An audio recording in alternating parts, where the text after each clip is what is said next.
పిత పుత్ర పవిత్రాత్మ నామమున ఆమేన్. క్రీస్తు ప్రభునందు ప్రియమైన సహోదరి సహోదరులారా, క్రైస్తవ కథోలిక స్త్రీ సభలో జరిగే దివ్య బలి పూజ దాని పరమార్థము 6వ భాగము. దానిలో దివ్య బలి పూజకు ఉన్న మరొక పేరు అయిన ద హోలీ సాక్రిఫైస్ లేదా పవిత్రమైన బలి సమర్పణ అనే దాని గురించి మనము ధ్యానించుకుందాం. ఈ పవిత్రమైన బలి సమర్పణ అంటే సాక్రిఫైస్ అని అంటారు. దీనికి పరమార్థము లేదా నానార్థం ఏమిటంటే ఆఫర్డ్ అప్ అంటే అర్పణగా సమర్పించడము. స్వయంగా ఒక వ్యక్తి తనను తాను ఎంత బాధింపబడి ఉన్నా, ఎంత తీవ్రమైన అసౌకర్యం కలిగి ఉన్నా స్వయంగా ఇష్టపూర్వకంగా హృదయపూర్వకంగా తనను తాను సమర్పించుకోవడమే దీని అర్థము పవిత్రమైన బలి సమర్పణ. అయితే యేసు ప్రభువు కడరాత్రి భోజన సమయంలో స్వయంగా గోధుమ అప్పమును ద్రాక్ష రసమును తన చేతులలోనికి తీసుకొని ఇది నా శరీరము, నా రక్తము అంటాడు. ఇదియే దివ్యమైన బలి పూజ లేదా నిజమైన బలి సమర్పణ.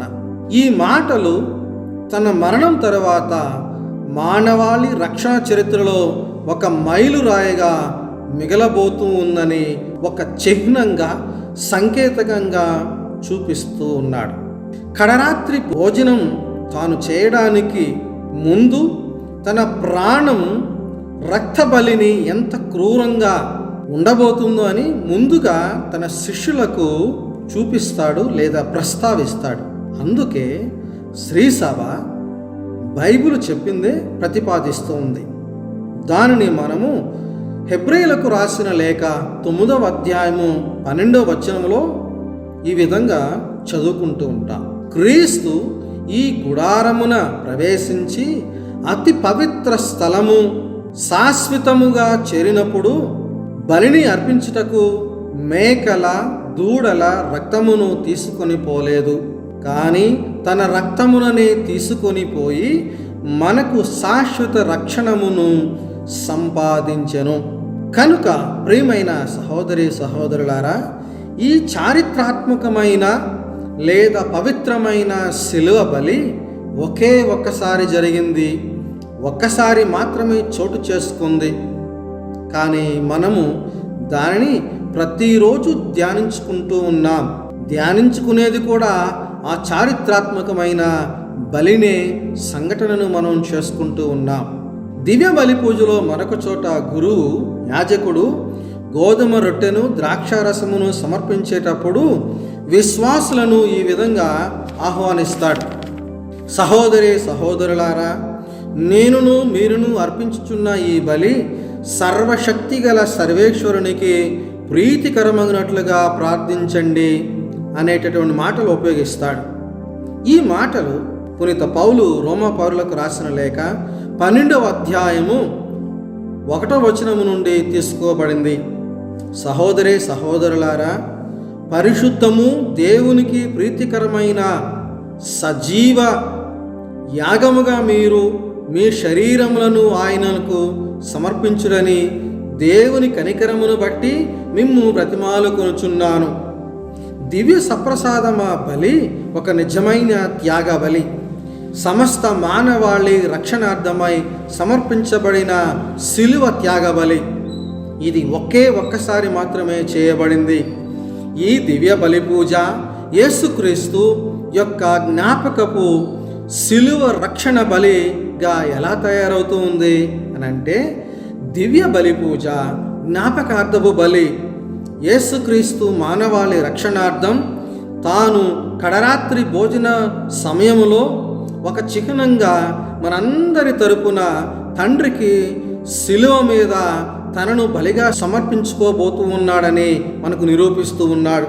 ఈ దివ్య బలి పూజలో గురువు ఉచ్చరించే ప్రతి మాట యేసు ప్రభు తాను కడరాత్రి భోజన సమయంలో స్థాపించిన ప్రథమ దివ్య బలి పూజలో లేదా దివ్య సప్రసాద బలిలో ఉపయోగించిన పదములను మాత్రమే ఉచ్చరిస్తాడు. అదే మనము లూకా సువార్త 22వ అధ్యాయము 19 నుండి 20 వచనాలలో మనం చదువుకుంటూ ఉంటాం. యేసు ప్రభు రొట్టెను అందుకొని కృతజ్ఞతా వందనములు స్తోత్రములు చెల్లించి దానిని త్రుంచి శిష్యులకిచ్చుచు, ఇది మీ కొరకు అప్పగింపబడనున్న నా శరీరము, దీనిని నా జ్ఞాపకార్థము చేయండి అని, అట్లే భోజనానంతరము పాత్రమును అందుకొని, ఈ పాత్రను మీ కొరకును చిందింపబడు నా రక్తముతో ముద్రితమైన నూతన నిబంధన. కడరాత్రి భోజన సమయంలో జరిగిన దివ్య బలి పూజ, శిలువ మీద జరిగిన ప్రాణ త్యాగబలి ఒక్కటే. ఎందుకు అంటే ఇక్కడ మనము ముఖ్యంగా గుర్తుంచుకోవలసినది, యాజకుడు బలి అయిన వ్యక్తి ఒక్కడే, ఆయనే యేసుక్రీస్తు. కానీ ఒక వ్యత్యాసం మనం గమనించాలి. సమర్పించబడిన విధానం మాత్రం ప్రత్యేకమైనదని మనం గుర్తు చేసుకోవాలి. యేసుక్రీస్తు శిలువ మీద రక్త ప్రోక్షణ బలి అయిన కడరాత్రి భోజనము విందు కూడా అదే. దివ్య బలి పూజ మాత్రం రక్తం చిందించకుండా దానిని ఒక చిహ్నంగా, సంకేతకంగా, జ్ఞాపకార్థకంగా చేయమని తన శిష్యులతో కలిసి ముందుగానే కొనియాడి వారిని దీనిని నా జ్ఞాపకార్థముగా చేయమని ఆదేశించాడు. కాబట్టే దీనిని మనము యేసు ప్రభు యొక్క పవిత్రమైన బలి సమర్పణగా కొనియాడుతూ ఉంటాం. అందువలన దీనినే ద హోలీ సాక్రిఫైస్ అని అంటారు. దీనిలో ఉన్నటువంటి పరమార్థాన్ని మరిన్ని రానున్నటువంటి భాగాలలో మనం ధ్యానించుకుందామని, ఈ పవిత్రమైన బలి సమర్పణ ద్వారా మనము మరుసటి సమయంలో ఎప్పుడైనా సరే దివ్య బలి పూజలో పాల్గొంటూ ఉన్నప్పుడు మనము కూడా హృదయపూర్వకంగా ప్రభువుకి సమర్పించుకొని దేవాతి దేవుని యొక్క దీవెనలు నిండుగా మెండుగా మన మీద, మన కుటుంబముల మీద కృమ్మరించబడాలని ప్రార్థన చేసుకుందాం. పిత, పుత్ర, పవిత్రాత్మ నామమున ఆమేన్.